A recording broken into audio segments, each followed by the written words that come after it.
ট্রেনে ঈদযাত্রার আরও খবর জানাতে রাজধানীর বিমানবন্দর রেলওয়ে স্টেশন থেকে যুক্ত আছেন সহকর্মী রাজীব হোসেন। রাজীব, জানাবেন পোশাক কারখানায় ছুটির পর বিমানবন্দর স্টেশনে চাপ বেড়েছে কিনা?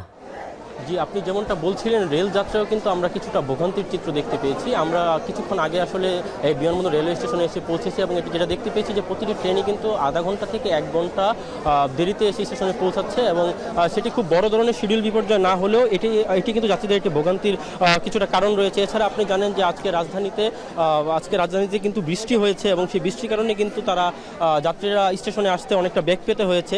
এছাড়া এবারের যে চিত্রটা আমি একটু বলে রাখি, গতবারের থেকে পৃথক সেটি হচ্ছে গতবার কমলাপুর বা বিমানবন্দর রেল স্টেশনের টিকিট ছাড়া যাত্রীরা যাতে প্রবেশ আটকানোর জন্য কোনো ব্যবস্থা ছিল না, কিন্তু এবার কিন্তু আমরা দেখতে পেয়েছি যে কমলাপুর রেল স্টেশন এবং আমি এখন যেটাতে রয়েছি বিমানবন্দর রেলওয়ে স্টেশন কর্তৃপক্ষ কিন্তু টিকিটবিহীন যাত্রীদের স্টেশনে প্রবেশ ঠেকাতে কিন্তু ব্যবস্থা নিয়েছে এবং যেটা দেখতে পেয়েছি যে যাত্রীদের টিকিট চেক করে তারপর স্টেশনে ঢোকানো হচ্ছে।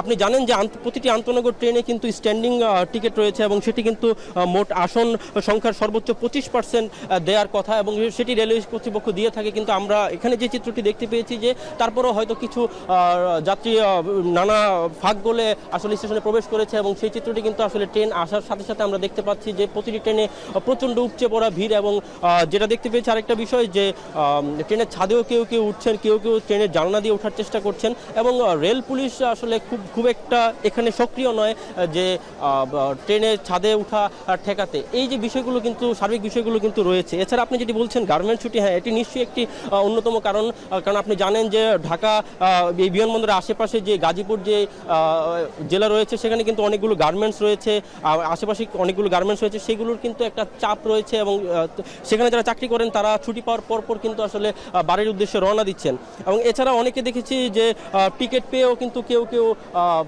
যাত্রী চাপের কারণে ট্রেনে উঠতে পারেননি এবং সেই চিত্রটি কিন্তু আমরা এখানে দেখতে পেয়েছি। এছাড়া সর্বোপরি বলা যায় কিন্তু যে রেলেও কিছুটা ভোগান্তি রয়েছে এবং যাত্রীরা কিন্তু সেই ভোগান্তি পেরিয়ে কিন্তু প্রিয়জনের সাথে ঈদ করতে বাড়ির পথে ছুটছেন এবং তারা যেটা বলছেন, আমরা কয়েকজনের সাথে কথা বলেছিলাম যে এত ঝক্কি ঝামেলার পরেও যদি তারা নিরাপদে বাড়ি পৌঁছাতে পারেন সেটি হবে তাদের জন্য খুবই আনন্দের বিষয়। আপনি স্ক্রিনে ঠিক দেখতে পাচ্ছেন যে এই মুহূর্তে কিন্তু প্ল্যাটফর্মগুলোতে উপচে পড়া ভিড় রয়েছে, যাত্রীরা কিন্তু অপেক্ষা করছেন পরবর্তী ট্রেনের জন্য।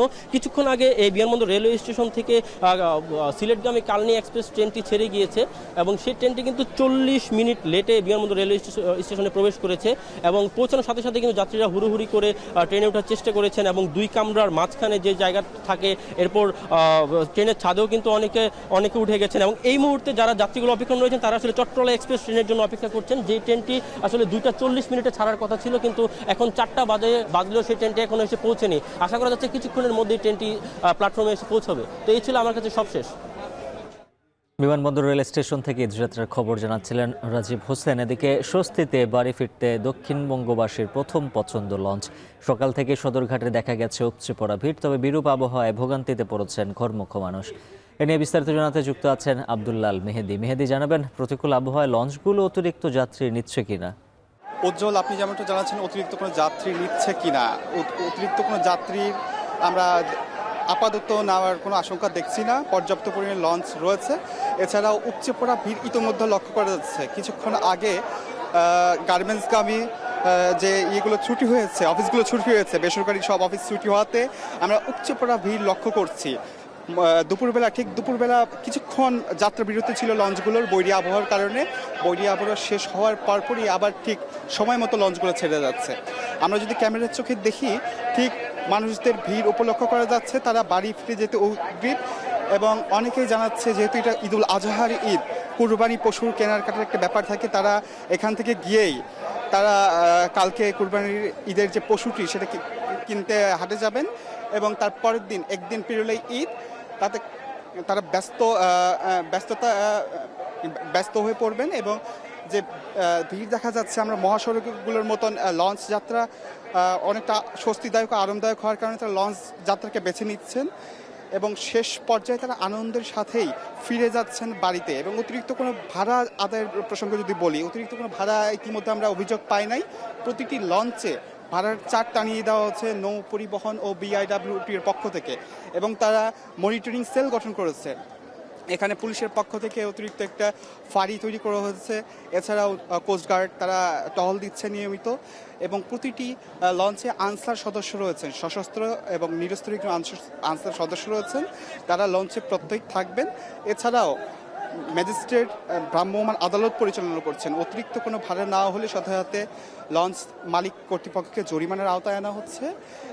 যাত্রীরা স্বস্তিতে এবারে যেতে পারছেন, তাদের ঈদ আনন্দে যুক্ত হওয়ার জন্য পরিবারের কাছে প্রাণের স্পন্দনে ফিরে যাবেন। তাদের ঈদ যাত্রার সঙ্গী হিসেবে পরিবারের সকল সদস্যদের নিরাপত্তার সাথে তারা ফিরে যেতে পারছেন তারা তাদের বাড়িতে। এই ছিল সদরঘাট থেকে আমার কাছে সর্বশেষ। লাল মেহেদি জানাচ্ছিলেন বিস্তারিত।